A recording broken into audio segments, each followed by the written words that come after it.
Oi, gente! A nossa aula de hoje de Sociologia tem um tema cultura popular e erudita. Mas, para estudar cultura popular e erudita, é interessante que a gente se lembre da denominação ou do conceito de cultura em Sociologia. E a gente tem que lembrar que, para a Sociologia, cultura é, na verdade, o resultado da ação humana, do grupo social. Por exemplo, também chamada de herança social, a cultura ela é transmitida de geração para geração. Ou seja, um grupo social aprendeu, por exemplo, um idioma, uma habilidade artística, a própria religião é uma expressão, né, de cultura, e ela passa às outras gerações. Hoje a gente vai ver as diferenças entre cultura popular e erudita. A cultura popular, ela tem entre as suas características principais o seu surgimento de forma muito espontânea. A cultura popular, ela não carece, ela não exige, né, uma elaboração, um conhecimento muito elaborado ou científico, tá? Normalmente ela é muito espontânea. A cultura popular, ela, como é baseada nessa espontaneidade, ela normalmente vem do senso comum. É um aprendizado que, por exemplo, um senhor desenvolve, como por exemplo na produção de um artesanato rústico, de argila ou de barro, e ele passa os seus filhos, a outras gerações. E isso simboliza, assim, marca, por exemplo, o que eu tenho aqui é um artesanato que é muito genuíno do Nordeste brasileiro, né? Ele representa, né, aquela cultura. Nós temos, por exemplo, objetos de madeira, né, que também são um material muito utilizado. Embora na cultura popular, com o passar do tempo, ela foi assimilando outros materiais, como plástico, né, como outros, enfim, outros elementos.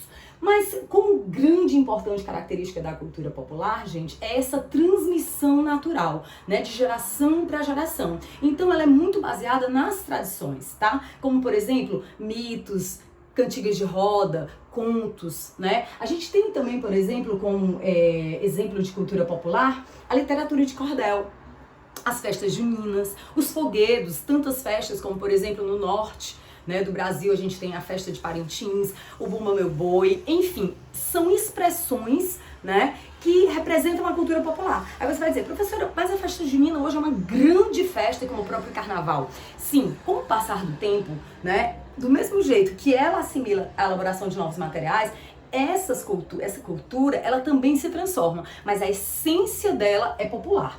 A característica também muito importante da cultura popular é que ela é muito acessível, tá?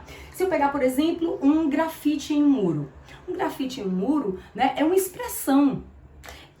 Utiliza-se ali, é um exemplo de arte que está acessível a quem passa na rua. Do contrário, é a cultura erudita. Ao contrário disso, a cultura erudita, ela diferentemente dessa que é associada ao povo, a cultura erudita, ela normalmente está relacionada a um grupo social privilegiado, né? O que a gente chama de elite. É uma elite social, política, econômica. Por quê? Porque a cultura erudita, essa palavra erudito vem de erudição, ou seja, é instrução, conhecimento.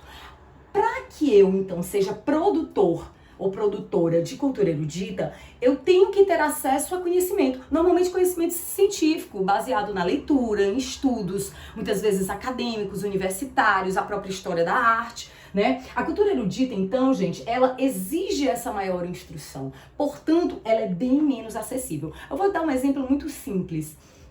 Para você aprender a tocar determinados instrumentos, como, por exemplo, o violão ou um tambor, talvez seja bem mais acessível do que, por exemplo, você aprender a tocar violoncelo ou piano, não é verdade? O próprio instrumento, ele é bem mais caro, é bem menos acessível. Então, esse tipo de, por exemplo, música, como as músicas clássicas, as óperas, são exemplos de cultura erudita. Você pode aprender, por exemplo, a dançar forró sem necessariamente estudar o forró, embora existam, né, casas e escolas, né, de dança de vários tipos. Você não precisa, você pode ir para uma festa e alguém te chamar para dançar e você aprende a dançar forró. é bem diferente do balé. O balé exige muito mais, né? Ele exige um estudo. Por isso que, por exemplo, o balé também é um exemplo de cultura erudita, tá? A cultura erudita, normalmente, ela se manifesta, por exemplo, em museus. Por quê? Porque as pinturas, as esculturas, normalmente são exemplos, né, de cultura erudita. Por exemplo, eu tô aqui com uma imagem, que é uma gravura de uma tela importantíssima de um pintor chamado Gustav Klimt, um austríaco. Essa tela, o Beijo, talvez você já tenha visto, como por exemplo essa daqui também, que é A Noite Estrelada, de Van Gogh, um outro pintor europeu.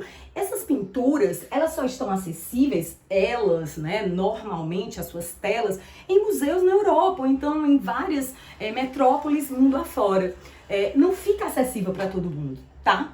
Então, hoje a aula é basicamente essa, para que você entenda as diferenças, tá, entre cultura popular, bem acessível, e cultura erudita, bem menos acessível, porque exige instrução, pesquisa, estudo, ok? Eu vou finalizar dizendo que todas as culturas, tanto popular, as duas culturas como a erudita, todas têm valor. Todas, inclusive, podem ter graus de sofisticação importantes.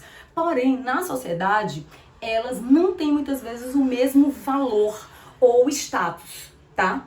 Muitas vezes essa tem maior status. Por quê? Porque ela acaba sendo uma representação da desigualdade social, ok?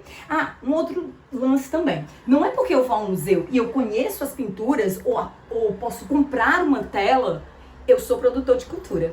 Não, eu sou consumidor de cultura, ok? Então, por hoje, a gente vai ficar por aqui. Até a próxima aula.